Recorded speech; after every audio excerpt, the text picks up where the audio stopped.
సరే మేడం, అందరికీ నమస్తే అండి. టూ వీలర్ స్టార్ట్ ఎలా చేసుకుందామో నేర్చుకుందామో చూస్తారా?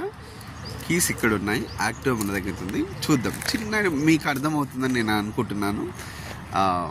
ఓకేనా, ట్రై చేద్దాం. నా అంతా నేను ప్రయత్నం చేస్తాను. డిఫరెంట్ అయితే ఉంటుందండి. ఇంజన్ సెల్ఫ్ స్టార్ట్ చేసే సౌండ్ వేరే ఉంటుంది, ఇంజన్ ఆన్ అయిన సౌండ్ వేరే ఉంటుంది, రైజ్ చేసే సౌండ్ వేరే ఉంటుంది. ఇవన్నీ మీరు గమనిస్తారని నేను కోరుకుంటున్నాను. నా ప్రయత్నం నేను చేస్తాను, మీ ప్రయత్నం మీరు చేయండి. ఓకే, ఇక్కడ సపోజు ఇలా ఉంటుంది అనుకుందాం. ఫస్ట్ ఇలా ఉంటుందండి. తర్వాత కీస్ ఇది నేను ఏం చేస్తానంటే పైన పెడితే తిరగట్లేదు, కింద పెడతాను. ఫస్ట్ యాంటీ క్లాక్ వైజ్ మనం ట్రై చేద్దాం.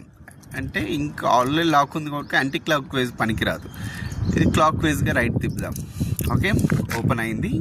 కీస్ ఇందులో పూర్తిగా నెట్టేసిన తర్వాత రైట్కి క్లాక్ వైజ్గా రైట్ తిప్పాను. ఓకేనా, ఈ క్లాక్ వైజ్ తిప్పినా ఇది డైరెక్ట్ స్టార్ట్ కాదు. ఓకే, ఇది బ్రేక్ పట్టుకొని సెల్ఫ్ స్టార్ట్ వినండి, డిఫరెంట్ ఉంటుంది. సెల్ఫ్ స్టార్ట్ విన్నారా? మీరు గుర్తించారని నేను అనుకుంటున్నాను. And engine sound. ఓకే, ఇప్పుడు ఇంజన్ ఆన్ అయిన సౌండ్. ఇది ఇంజన్ ఆన్, టైర్ తిరగట్లేదు.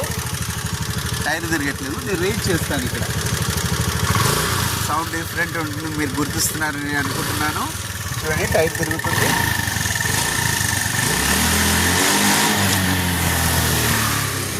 మీరు గుర్తించారని నేను అనుకుంటున్నాను. లైక్ చేయండి, ఫాలో చేయండి, సబ్స్క్రైబ్ చేయండి. Thank you. నా పేరు శేఖర్ అండి. హైదరాబాద్లో నేను పెట్రోల్ వెహికల్ నేర్పించేది నేనే.